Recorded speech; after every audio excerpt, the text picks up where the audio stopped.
Aujourd'hui, nous plongeons dans le monde politique en explorant le rôle du législateur. Pour ce thème important, je ne suis pas seule, je suis accompagnée de deux personnalités et pas des moindres.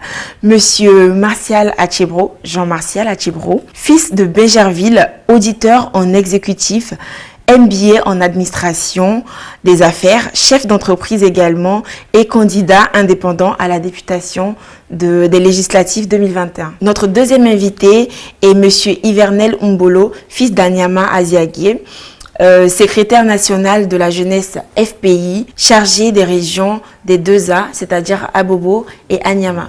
Soyez les bienvenus. Je vous en prie. Je vous sens un peu crispé. J'espère que vous êtes prêts parce que tout à l'heure, j'ai beaucoup de questions pour vous. Sans plus tarder, entamer notre première question qui est de savoir quel est le rôle du législateur dans la politique. Merci bien.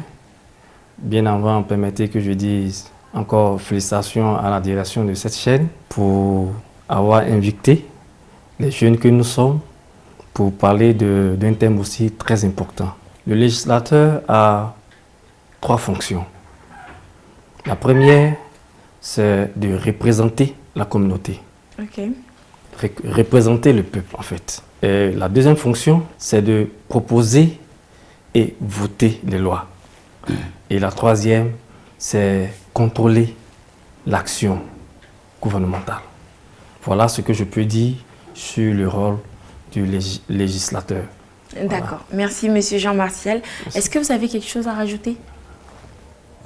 Oui, il faut aussi un peu explicitement dire que le rôle d'un député, c'est de recueillir des informations de la base, de sa population et remonter ces informations-là comme proposition de loi au niveau de l'exécutif, du gouvernement et faire voter ces lois à l'Assemblée nationale et puis à la suite veiller à l'application de ces lois pour le bien-être de sa population.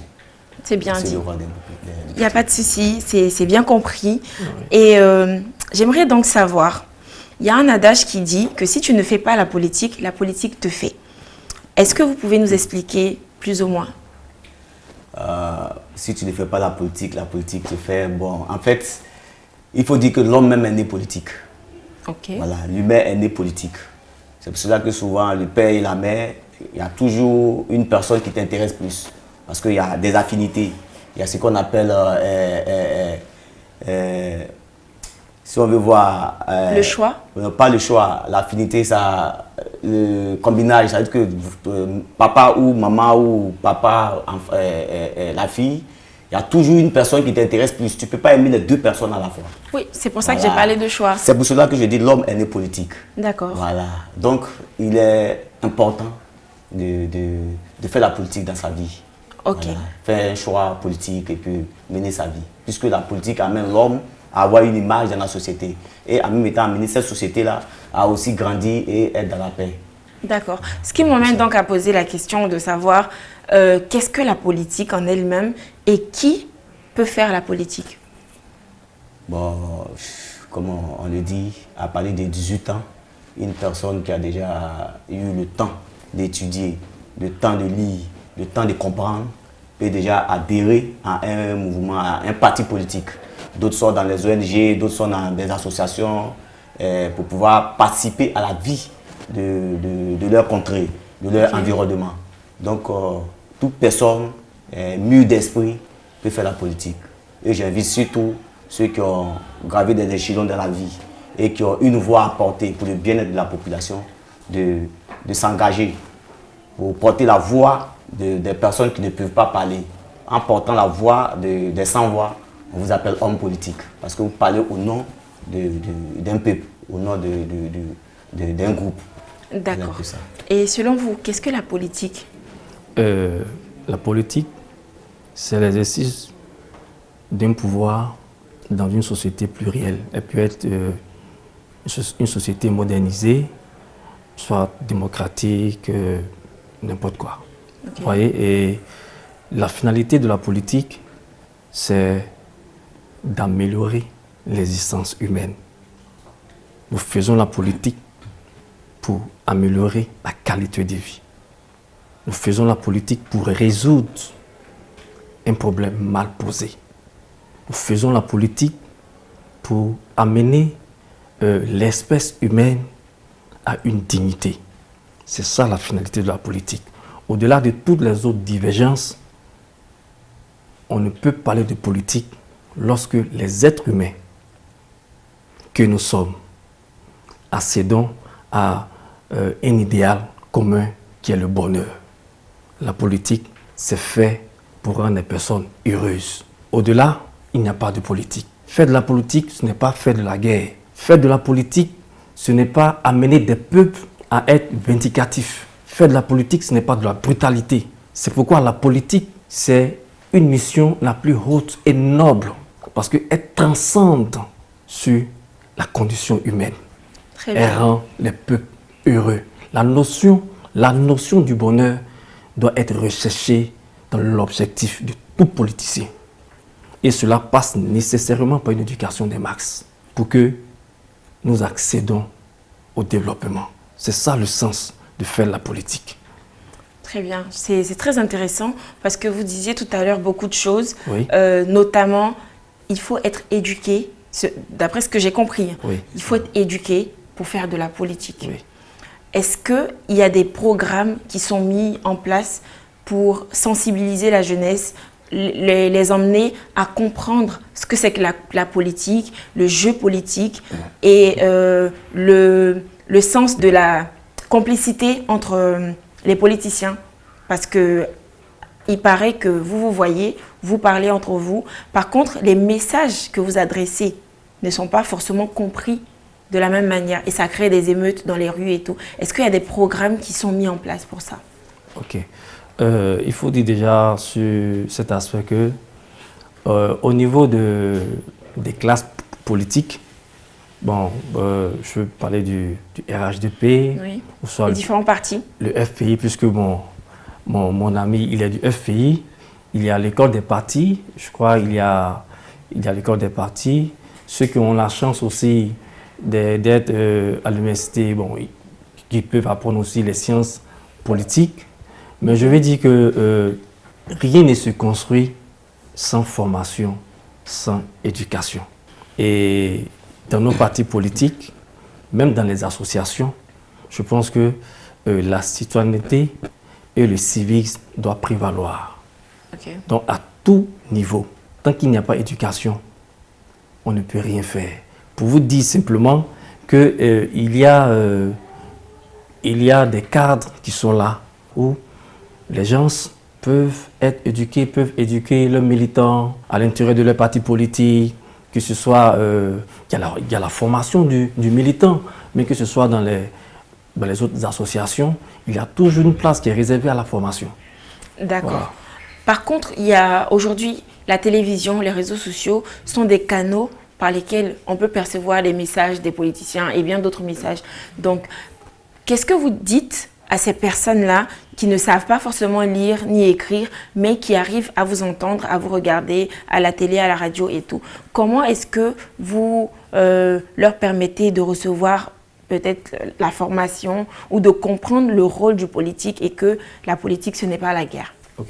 Ce qui est un peu regrettable ici dans notre nation, comparativement aux pays comme le Sénégal, quand vous êtes à la télé, vous voyez que les personnes peuvent s'exprimer en français ou en wolof.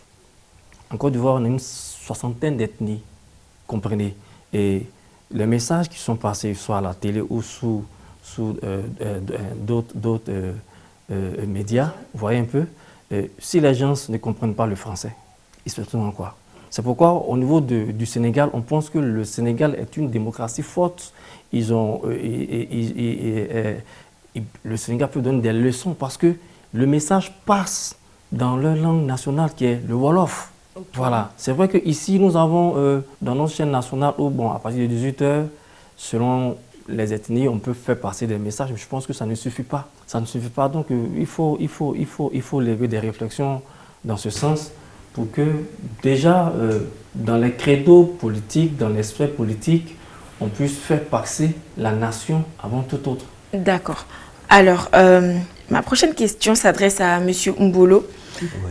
Nous savons qu'il il y a eu un quiproquo entre M. Afi N'Guessan et l'ex-président Laurent Gbagbo. Est-ce que vous pensez que le problème n'aurait pas pu être réglé à l'amiable et quels sont les liens qu'il y a entre politiciens, entre vous? Dites-nous aujourd'hui comment vous réglez vos problèmes. Ok. Vous avez dit un problème, le problème doit être réglé à l'amiable. Généralement, il y a des problèmes de politique qui se règlent, comme vous avez dit, en politique. Mais le problème qui s'est passé entre le président Laurent Gbagbo et le premier ministre, président du FPI, le président Pascal Afi N'Guessan, et il faut dire que ça a été un problème de personne. Ce n'est pas un problème politique, c'est un problème de personne. Ce n'est pas un problème politique. Comment ça? Quand je dis que ce n'est pas un problème politique, le président Afi N'Guessan a été président du FPI depuis 2001. Juste après la cession du président Laurent Gbagbo à l'exécutif. Le président Afi N'Guessan, après le congrès du FPI en 2001, le président Afi N'Guessan est resté président du FPI jusqu'à aujourd'hui. Si on voulait rester dans les normes, dans le respect des tests, il n'y aurait pas à avoir le problème. C'est parce qu'il y a un problème de personne qu'on ne nous dit pas. C'est pour cela que le problème s'est transformé, transvasé et arrivé sur le terrain politique. Non, ce n'est pas un problème politique. Je pense que le FPI n'a pas de problème avec Laurent Gbagbo. C'est un problème de personne entre le président Laurent Gbagbo et le premier ministre, président du FPI. Peut-être vous n'avez pas suivi. Le président Pascal Afi N'Guessan était déjà en prison en 2010, juste après les élections. Après l'arrestation de tous les cadres, le président Pascal Afi N'Guessan est sorti de la prison que le 5 août, si je ne me trompe pas bien, 2013. Et là, il y avait déjà un petit souci dans la gestion du parti. C'est ce qui a fait que le président de l'Assemblée nationale alors, qui était le troisième vice-président, le camarade Mamadou Koulibaly, n'a pas pu gérer ce problème à quitter le FPI. Mais le camarade Miaka Oreto a continué. Mais pendant que le président Afi était déjà en prison, il y a eu déjà des soucis de gestion. Quand je vous ai dit que c'est un problème de personnes, ça veut dire que des gens viennent dans la politique avec leur nature. Quand ce n'est pas eux, il faut que ça se gâte. Il faut que ce soit eux forcés. C'est le problème qui a régné au FPI. On a pensé que le président Pascal Afi N'Guessan aussi allait jeter l'éponge, allait créer son parti. Mais Dieu, il est resté ferme dans sa décision. Il est resté ferme avec la pensée des militants qui l'ont suivi. Et aujourd'hui, le FPI est resté dans sa main. Et nous travaillons de telle sorte que d'ici 2025-2030, on ressort un parti politique qui a une vision. Et non seulement la vision est restée, mais cette vision soit prônée sur la chambre du chiquet national pour que les Ivoiriens sachent que le FPI c'est une machine et c'est une structure, c'est une vision pour le peuple. Et non un élément pour une seule personne pour mettre ici, ou avancer comme la personne le veut. Très bien. Je profite pour poser la question de savoir, au jour d'aujourd'hui, quelle est la vision de votre parti politique? Ok. Le FPI a un programme depuis sa création. Et depuis 2000, nous avons eu le programme de la refondation. Malheureusement, a été interrompu. Et quand il y a une crise, il faut revoir comment rebondir. Et en 2010, nous avons, après la crise, en 2014, le FPI a revu son système de gouvernance. Et aujourd'hui, nous avons un nouveau programme qu'on appelle la Renaissance. Et ce programme de la Renaissance, gouverner autrement, est là. Et au fur et à mesure, en fonction de la marche du pays, nous essayons d'ajouter d'autres pierres de couche pour pouvoir moderniser. Surtout dans la vision du peuple ivoirien. Le problème, c'est que le FPI, la vision du président Pascal Afi N'Guessan est tellement grande que ça dépasse beaucoup de personnes. Souvent, on pose des actes, c'est 2 ans, 3 ans, 5 ans après que d'autres reviennent. Vous voyez tellement qu'aujourd'hui, il y a des partis politiques qui parlent des dialogues politiques, qui parlent du dialogue entre les partis politiques. Mais depuis 2013, à la sortie de prison du président Pascal Afi N'Guessan, c'était sa vision. Si en 2013, l'ensemble des militants, des cadres du FPI et l'opposition avaient suivi cette idée, je suis sûr qu'en 2020, on n'allait pas rentrer dans la crise de CNT. D'accord. On n'allait pas rentrer dans la crise de CNT. Je sens que... 20 ans après, 15 ans après, on revient dans ce débat. Je sens que Ce monsieur avait déjà posé ce problème depuis 2013. Est très passionné. Oui.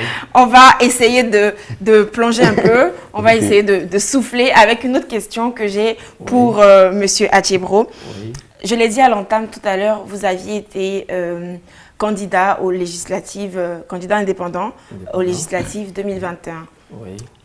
Et la première question, c'est d'abord de savoir comment vous avez financé votre candidature et est-ce qu'on devrait s'attendre à une prochaine candidature? Oui, s'attendre à une prochaine candidature, c'est l'évidence. Ok. Elle est très évidente parce que je peux dire que la première tentative, c'est vrai que nous ne nous attendions pas à cela, mais ça a été une très belle expérience. Et c'est fort de cela que nous sommes saisis de cet amour à améliorer le quotidien. Ok. Le quotidien de la communauté, de notre communauté de Bingerville. Et le problème de financement m'amène même à ouvrir des perspectives. Vous voyez, quand nous compétissons, on ne compétit pas d'égal à égal. Parce que il faut qu'en Côte d'Ivoire ici, on travaille sur la gouvernance politique. Vous voyez, je vais vous expliquer ça de manière simple. Ça m'intéresse. Je suis candidat indépendant, je peux avoir un budget juste de n'importe quoi, de 20 millions pour ma campagne, alors que celui du pouvoir a un budget de 100 millions, 200 millions. De vous à moi, avec cette paupérisation de la population, vous pensez que qui va gagner? Qui va gagner? Non. Naturellement, c'est lui. Donc, je vais simplement dire que la question de financement est très importante parce qu'il faille que ici, en Côte d'Ivoire, ici, le législateur encadre la gouvernance politique. Il faut plafonner les budgets des campagnes, de sorte à ce que les candidats compétissent d'égal à égal. Ok, ça c'est une Ouais, proposition. oui, voilà, d'égal à égal, comprenez. Donc, et j'ai fait campagne avec ce que j'ai, naturellement, avec des ressources internes qui me sont propres, et puis bon, des ressources qui sont venues de l'extérieur, en fait. Voilà, externes, je vais dire. Voilà, donc, voilà. Est-ce que vous pensez que c'est justement le défaut ou le déséquilibre au niveau des finances par rapport aux campagnes qui a défavorisé votre victoire? Mieux, notre population est beaucoup analphabète. Notre population est pauvre. Vous comprenez? Et cela amène à faire en tant que... Là, vous parlez de la population de Bingerville. Non, je parle de manière générale. Ok, c'est bien de préciser. En Afrique, notre population est pauvre. En Ok. Côte d'Ivoire, notre population est pauvre. Par Et, rapport? oui, voilà. Et c'est naturel que quelqu'un soit corrompu pour une voix, moyennant 1000 francs, 2000, 3000, 4000 francs. Je vais dire que si nous annulons, nous interdisons les gadgets, il n'y a pas de t-shirt. Et on plafonne le budget de campagne et nous allons compétir d'égal à égal avec la vision que nous portons. Qu'est-ce le projet que nous portons? Je pense que les choses vont être nettement améliorées. C'est pourquoi je parle de gouvernance politique en fait. Il faut revoir ça. D'accord. Vous parliez de corruption, Oui. je vais dire quoi, de volonté. Chère madame, pour une simple élection législative, les gens sont prêts à dépenser 500 millions. Pour une simple élection législative, les gens sont prêts justement, à dépenser 500 millions. Vous parlez de corruption. Oui. Qu'est-ce qui vous motive déjà à la politique? Je l'ai Est-ce que dit. ce n'est pas le gain d'argent? Parce qu'on remarque que, sans langue de bois, hein, on Ouais. remarque que la plupart des politiciens viennent assez légers et après ils repartent avec les poches remplies. Est-ce que ce n'est pas ce qui vous motive? Pas forcément vous, mais je veux dire, je parle des politiques en fait. La notion de bonheur, elle est objective. Hein. Tu peux manger à ta faim, tu peux te soigner, tu es mieux logé, ou tu es logé et tu es heureux. On n'a pas forcément besoin d'être riche. Riche pour être heureux.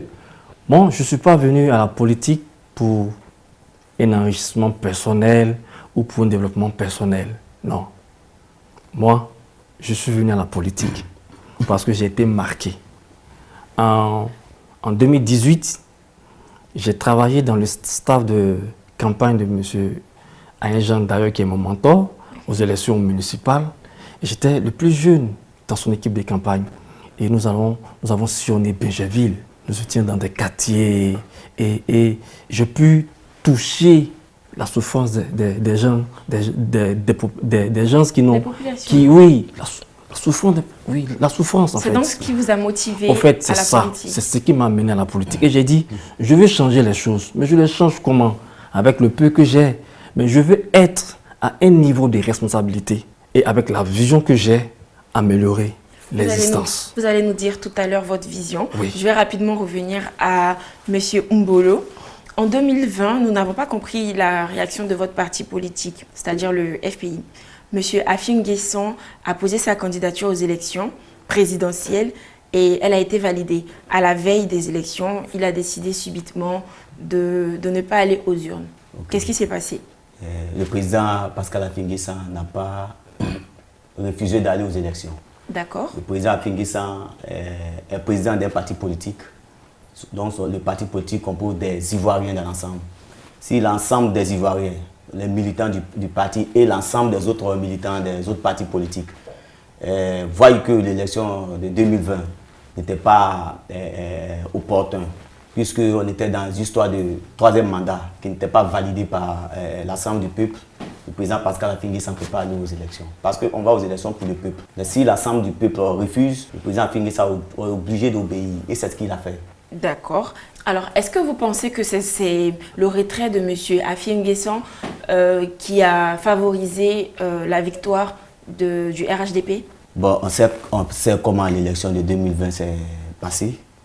On a vu un peu les résultats. Et à la suite des résultats, on a vu ce qui s'est passé avant que le gouvernement ne soit accepté partout.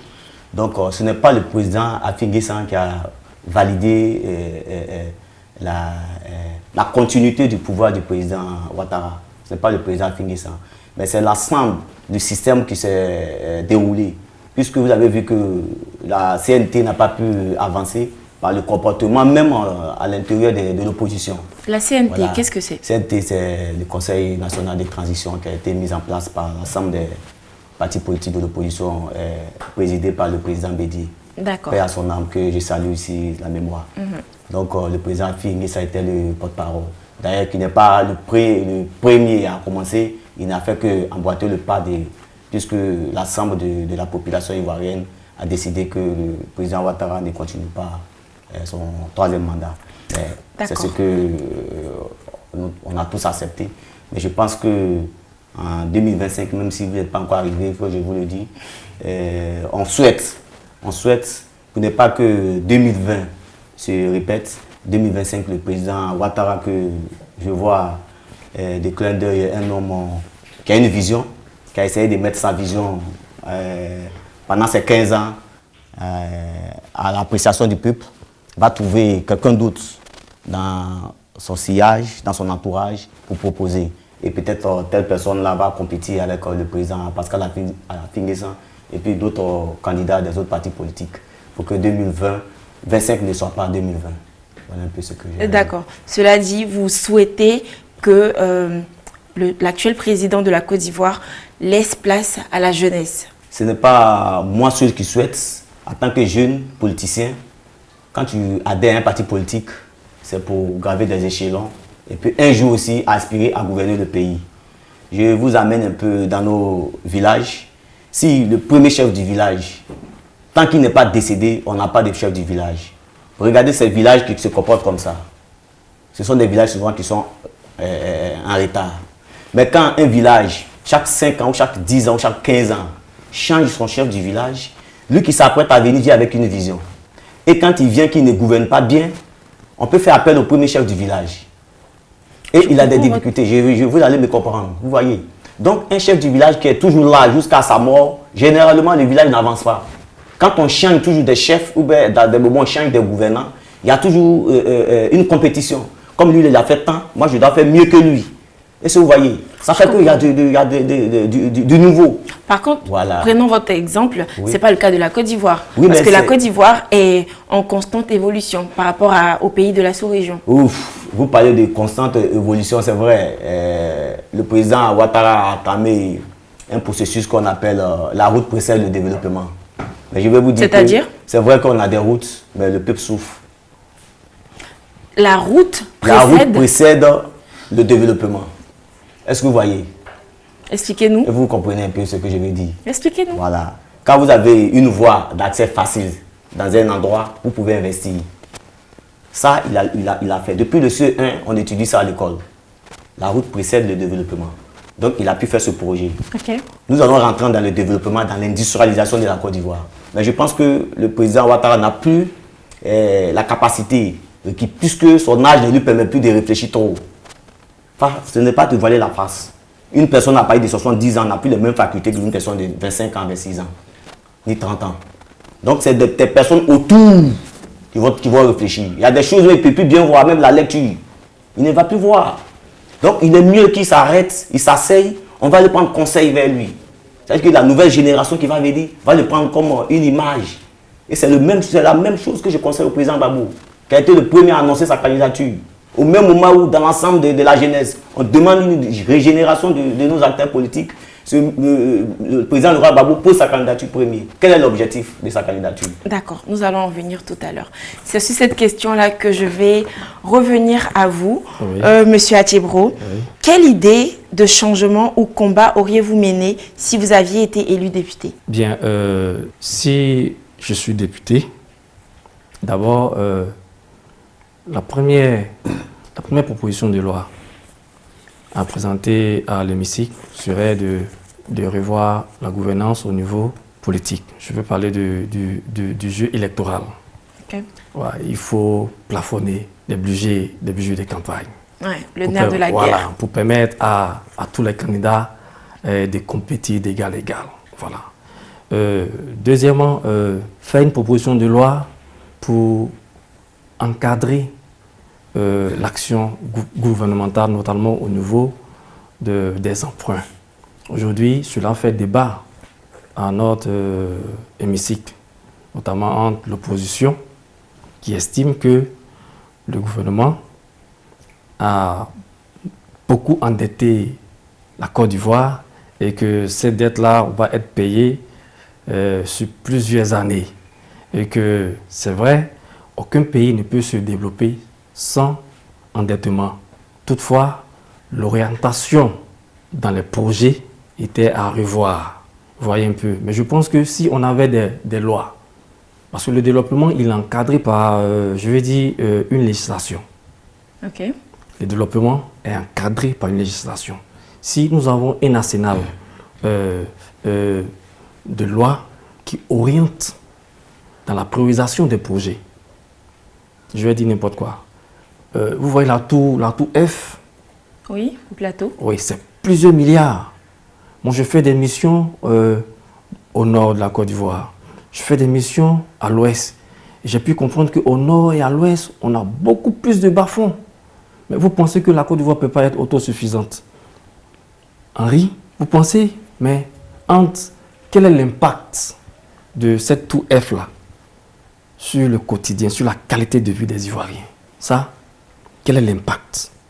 Donc, si nous n'avons pas un arsenal de lois qui orientent le développement, ça serait difficile pour que nos jeunes nations puissent accéder au développement.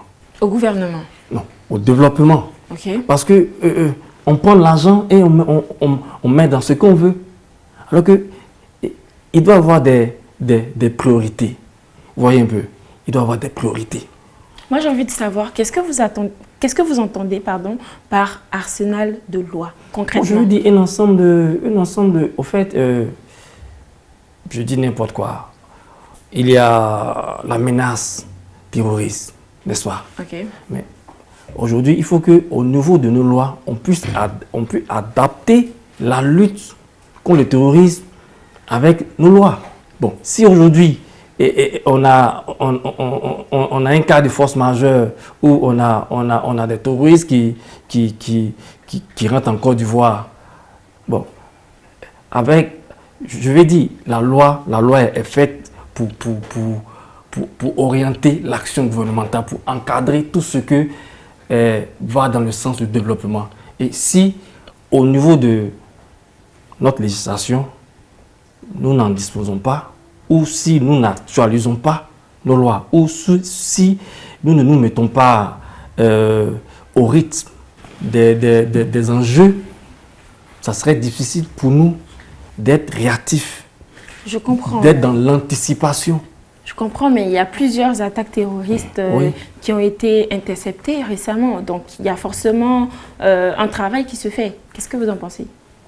Parce que sinon, on serait dans des situations assez compliquées ici. Oui. Bon, c'est la menace. C'est une menace. Et ça, c'est une menace même qui va même au-delà de nos frontières. Et il y a une riposte inter-État, il y a une riposte régionale. Et il y a aussi nos partenaires internationaux qui nous aident dans la production de renseignements et autres.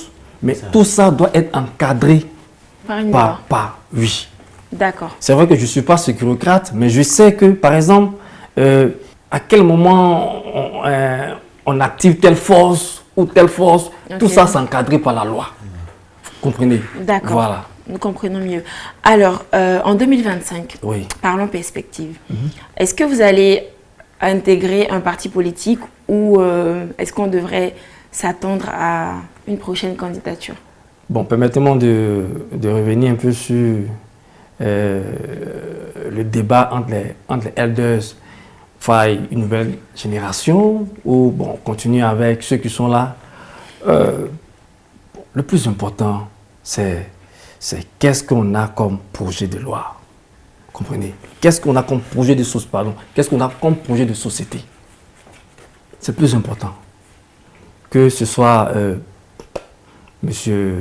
Gbagbo, que ce soit M. Ouattara, que ce soit Afi, que ce soit Blé Goudé et autres. C'est pas ça qui est le débat. Ça, le débat, c'est que mais ça, on n'est pas très content. Oui, le débat, c'est quoi? Pardon. Le débat, aujourd'hui, on parle du franc CFA, qui n'est pas une bonne monnaie. Le franc CFA, qui est une forme de domination qui nous met qui nous maintient dans un sous-développement qui ne dit pas son nom parce que nos richesses sont confisquées par la puissance, par la France. Qu'est-ce que le RHDP dit du franc CFA? Qu'est-ce que le FPI dit de la monnaie du franc CFA? Qu'est-ce que les partis politiques disent du franc CFA? Il faut y avoir nous notre propre monnaie ou bien soit il faut que en regroupement régional qu'on ait notre propre monnaie. C'est ça. Aujourd'hui, le cacao, on a une politique comment on appelle ça, une politique de, je ne sais pas comment les gens appellent ça, où il faut... Fixation des prix. Bon, en fait, on n'agit pas selon l'offre et la demande. Okay. C'est pas libéralisé. C'est le gouvernement qui contrôle ça en fait. Ailleurs, le cacao est acheté à un coût qui arrange les planteurs, alors qu'ici, de 1000 francs, on est passé à 1500. Les planteurs disent que ce n'est pas assez. Ce sont ces vrais débats. Quel est le plateau technique au niveau de la santé? C'est ça les vrais débats. D'accord. Et ces débats-là, on n'a pas besoin de problèmes de personne. Moi, je pense qu'on fait trop de fixations sur Ouattara, Gbagbo. C'est des gens qui vont passer. Mais si la jeunesse, très intéressant ce que vous dites. la jeunesse revendique quelque chose, il faut que la jeunesse porte une vision. Je vais vous laisser continuer tout à l'heure là. J'aimerais ramener la question à Monsieur Mbolo qui n'est pas d'accord depuis tout à l'heure. Il n'est pas d'accord. Oui. Ça se sent dans sa respiration. Monsieur, j'ai envie de savoir. Oui. Il a dit quelque chose qui est très poignant. Est-ce que c'est qui dirige le pays ou quelles sont les lois? Comment la société est développée? Comment la population mange à sa faim? Est-ce que c'est le problème de personne, comme vous le disiez tout à l'heure, là, qui est le plus important, ou bien c'est ce qui est fait en termes de développement concrètement, en fait, qui est important? Il a si bien parlé des lois, mais on vote les lois par génération. C'est ce que vous ne savez pas. Essayez de développer. Je vais vous dire, en 1960, les décisions qui ont été prises au niveau de l'État de Côte d'Ivoire, c'est en fonction de la pensée de ceux qui étaient de 1960. Okay. Est-ce que vous voyez? En les années 1980, les pensées ont commencé à changer, surtout au niveau de la création des syndicats, la révolution de nos intellectuels qui sont allés étudier en France, quand ils sont revenus en Côte d'Ivoire. Et puis ils ont vu la manière dont le président Oufoué conduisait la Côte d'Ivoire, ça ne les arrangeait pas. Parce qu'ils voient ce qui se passe ailleurs et ils voient qu'en Côte d'Ivoire, c'est comme l'indépendant n'était pas ça. Est-ce que vous voyez? Okay. Mais il y a une génération qui n'était pas d'accord. C'est pour cela qu'en 90, il y a eu la révolution. On a vu un peu au niveau des universités. Jusqu'à ce qu'en 2013, en 93, malheureusement, on ne pouvait pas.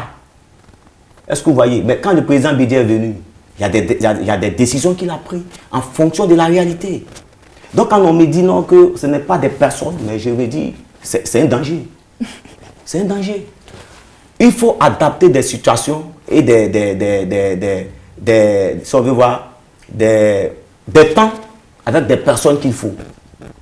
La réflexion du président Ouattara aujourd'hui, c'est une réflexion des années 90. Ce qu'il a fait avec le Blanc, c'est ce qu'il met en place aujourd'hui. Nous, notre génération, c'est vrai, tu vas faire une route, quitter chez moi à Zagué-Blida pour arriver à Niamey, c'est rapide.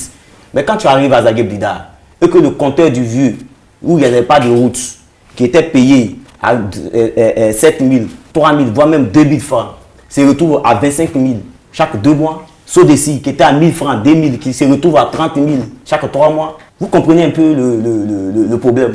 Tu peux développer, mais quand tu finis de faire la route et que la personne se retrouve en difficulté, quand on arrive à une génération, c'est comme ainsi. On demande à ces personnes-là de nous observer. Observer une autre génération aussi va le faire. C'est pour cela qu'on parle de génération en génération. Mais si on dit non, ce n'est pas des personnes, c'est que tant que le vieux n'est pas mort, il n'y a pas de chef de famille, il n'y a pas de... Nous ne souhaitons la mort de personne. Il faut que, puisque lui-même, il aspire à être un député, qu'il sache que s'il n'y a pas de loi, il n'y a pas de génération, tant qu'il est député, que la population de Bergerville le vote, il va rester là. Même s'il faut prendre calme, chaque matin, son petit-fils va le pousser au fauteuil roulant pour aller s'asseoir à l'hémicycle, où il est arrivé, il dort. On finit de faire 1 heure, 2 heures, on le réveille, il vient à la maison parce qu'il est député. Heureusement que nous n'en sommes pas là. Alors moi, chaque chose avec le temps. On va dépassionner un peu le débat. Permettez-moi aussi. Bon, tout à l'heure. Permettez-moi. Ce qu'il vient de dire concernant les projets. Je pense qu'on va marquer une pause. En Côte d'Ivoire qui n'a pas de projet. Il n'y a pas d'entité politique. Permettez-moi de planter ce décor-là. Oui. Je sens que c'est très passionné. Vous avez envie d'en découdre parce que vous avez beaucoup de choses à dire. C'est important, c'est bien parce qu'il y a des personnes qui suivront, qui pourront être illuminées et il y a des informations qui seront aussi vérifiées, il faut le préciser. Alors, vous aviez parlé du développement, enfin de la route qui précède le développement. Oui.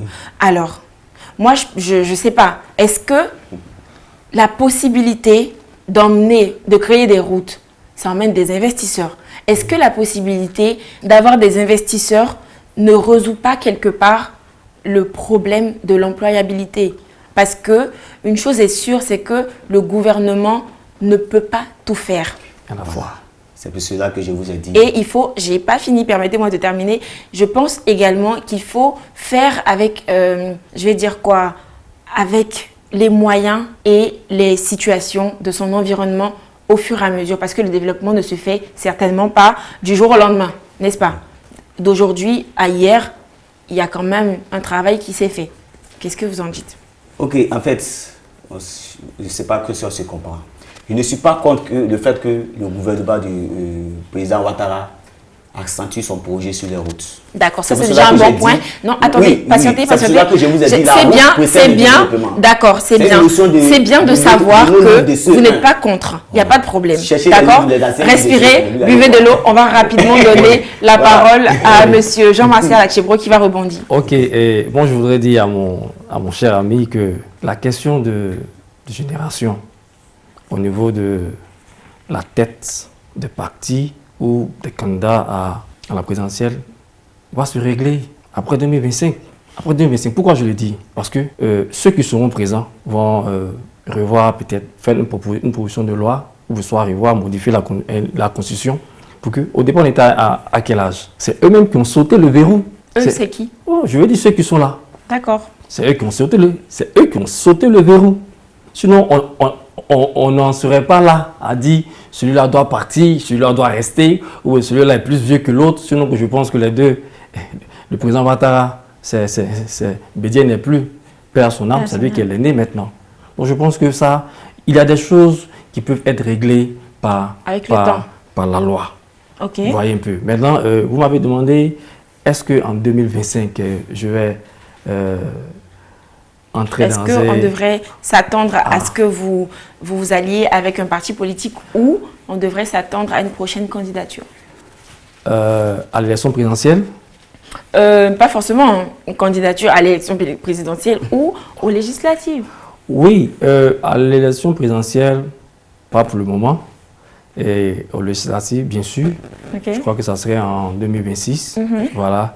Et la question de savoir est-ce que pour la présidentielle 2025, j'irai avec un parti politique.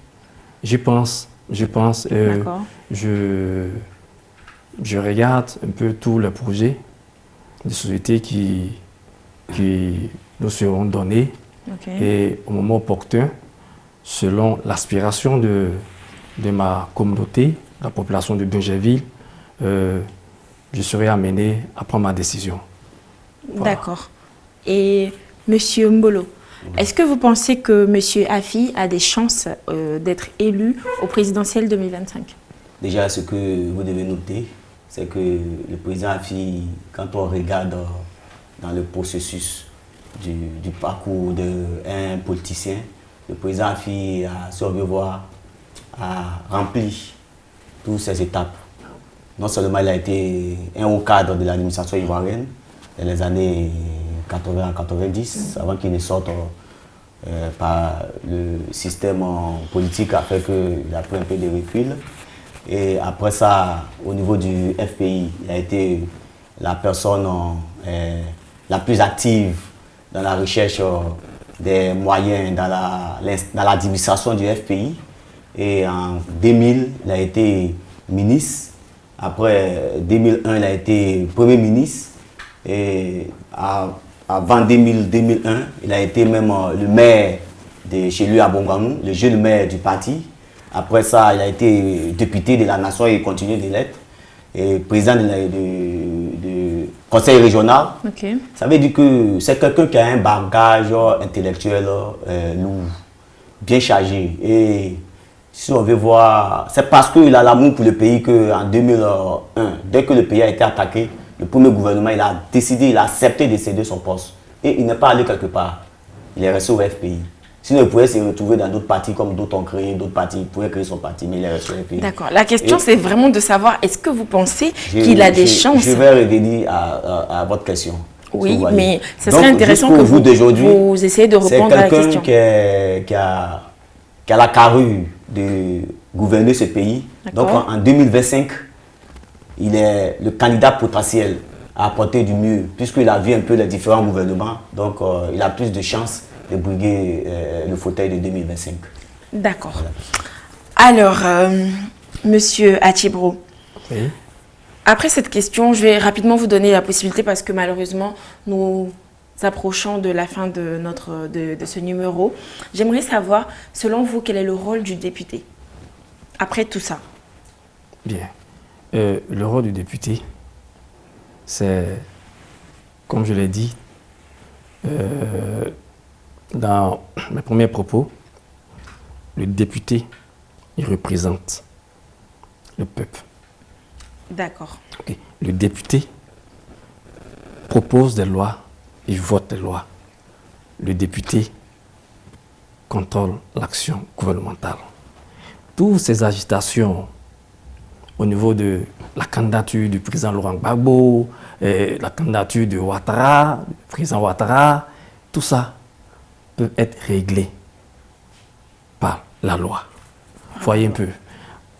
Après les élections 2025, d'abord, je souhaite que pour les élections 2025, pour l'apaisement du climat social, pour la paix, que ces élections soient inclusives. D'accord.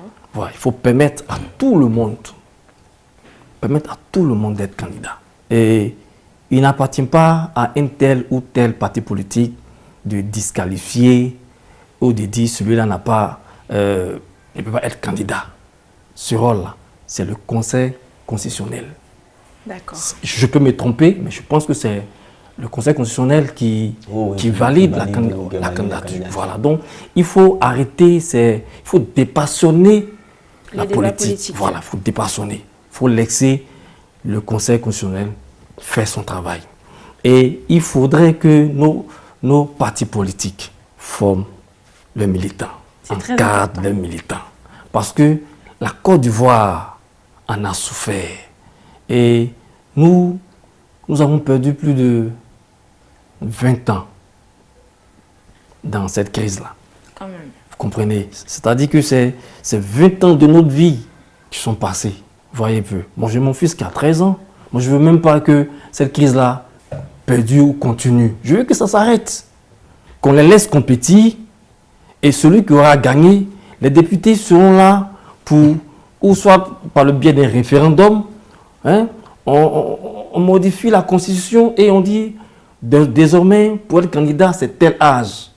Et ce verrou-là, il est là, on ne le saute pas. Ça va résoudre tous ces petits problèmes ces petits problèmes-là, moi je pense. Donc je souhaite que la Côte d'Ivoire soit apaisée pour ces élections 2025 et que chaque parti politique vienne nous présenter son projet de société pour que les Ivoiriens qui sont éduqués, qui sont conscients de leur propre situation, décident de la personne qu'ils veulent. Et c'est si simple.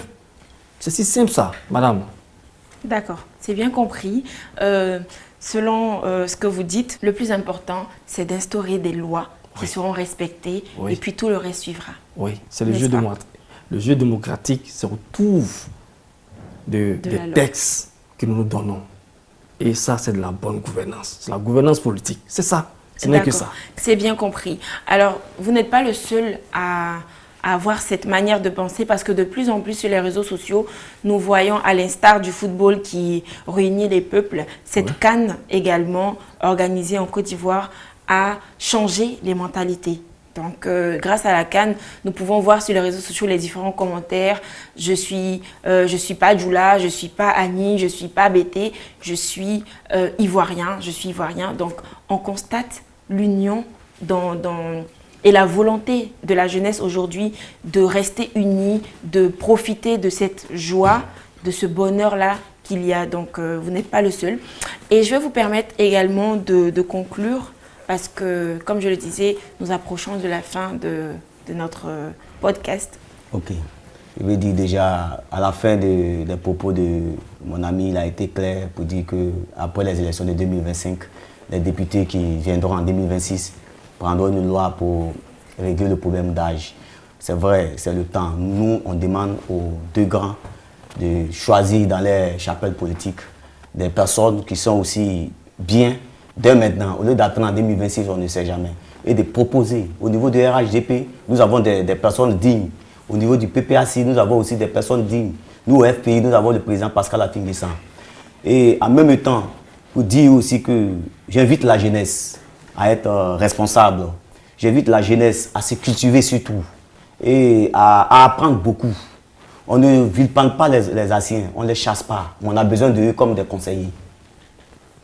Voilà ce qu'on demande. On a besoin d'eux comme des conseillers. On ne les vilipende pas. Je ne suis pas d'une génération qui chasse ou qui insulte les doyens, non. Je suis d'une génération qui va vers le doyen. Mais avant d'aller vers le doyen, c'est que le doyen s'est retiré quelque part. Tu vas prendre conseil. Mais quand il ne se retire pas, comment tu vas aller prendre conseil vers lui? C'est ce qu'on demande. Donc, il faut que la jeunesse ivoirienne se réveille, prenne sa responsabilité pour qu'à la suite, d'ici 2025, on ait une génération capable de gouverner ce pays et apporter aussi des idées nouvelles.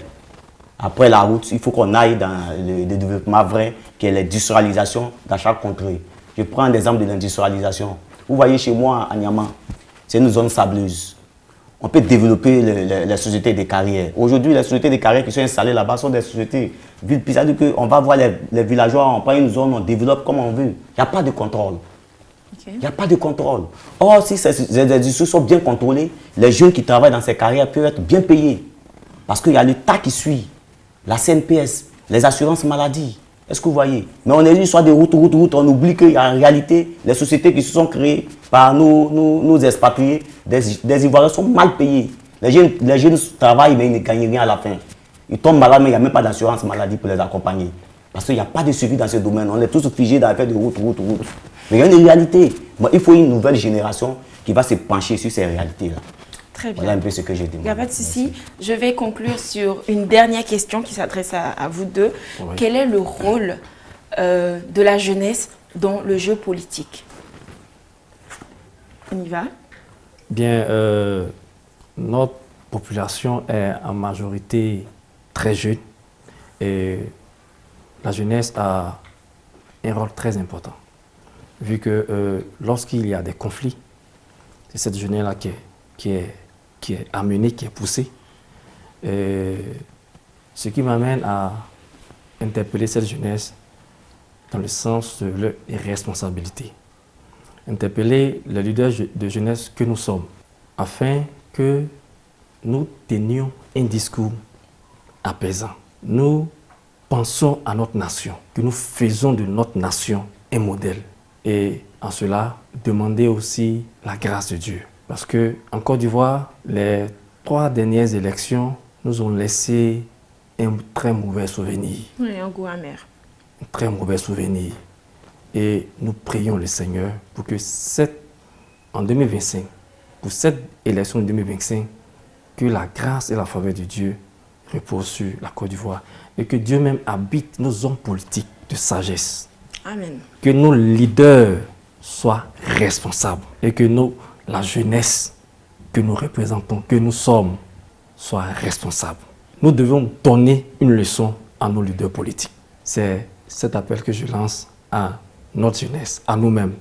Jeunesse que nous sommes, donnons une leçon à nos leaders politiques en leur disant que nous sommes responsables, que nous aimons la Côte d'Ivoire.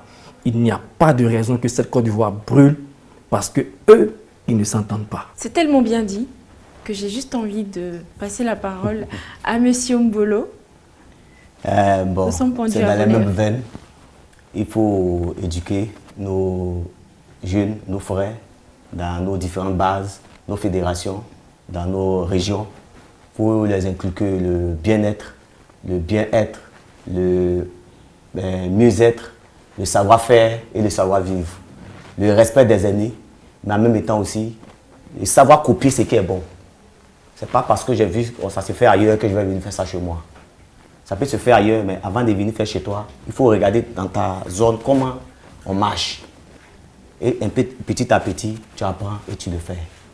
Voilà. Il faut que d'ici 2025, je pense que nous ne sommes pas, nous-mêmes au FPI, on ne pousse pas la jeunesse dans la rue. On oriente la jeunesse vers ce qui est bon. Et c'est ce qui a fait qu'on n'était pas bien compris jusqu'à présent. On oriente la jeunesse vers ce qui est bon. Parce que quand la personne vit, vous pouvez faire la politique. Quand la personne décède, tu ne peux plus faire la politique avec elle. Donc je pense qu'en 2025, ça serait une année de prise de conscience, l'ensemble de la jeunesse, quel que soit les bords politiques, pour qu'on ait un président qui incarne l'image d'une jeunesse responsable. Voilà, c'est ça. Bien, après ces deux avis opposés et ce long moment de discussion, très enrichissant d'ailleurs, nous retenons beaucoup de choses, il y a beaucoup de conseils et c'est sur ça que nous allons mettre fin. Tout ce que je retiens après ce moment-là, c'est que la jeunesse est un pilier essentiel dans le développement, mais surtout dans le jeu politique. Donc il faut s'informer avant de prendre des décisions. Il faut dépassionner, il a dit, il faut dépassionner le jeu politique. Il faut prendre conscience, mais aussi garder l'engagement communautaire et prioriser sa patrie. C'est ça le plus important. Merci beaucoup à vous. Merci d'être venu. C'était un grand plaisir de vous avoir avec nous. Le plaisir est partagé. Jean-Martial Achebro et Monsieur Mbolo, fils d'Anyama. Merci beaucoup et à très bientôt. Merci. Au revoir. Merci.